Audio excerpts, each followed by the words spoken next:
ঈদের প্রাক মুহূর্তে সক্রিয় গরু পাচারকারী চক্র, কাটিগড়া লরি থেকে জব্দ 18টি বার্মিজ গরু। বুধবার 7 সকালে 6 নম্বর জাতীয় সড়কে অভিযান চালিয়ে জব্দ 18টি বার্মিজ গরু।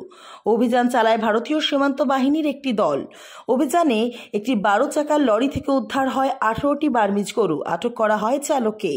বিএসএফ এর জি ব্রাঞ্চের জওয়ানরা এক গোপন সূত্রের খবরে ওত পেতে বসে 6 নম্বর জাতীয় সড়কের কাটিগড়া এলাকায়। প্রাপ্ত খবর মঙ্গলবার প্রায় সমস্ত রাতের টানা অভিযানের সফলতা আসে বুধবার সকালেই।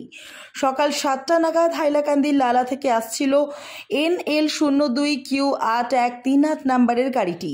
গাড়িখানা যাবে কাটিগড়া শান্তিপুরে হুসেন আহমেদের কাছে।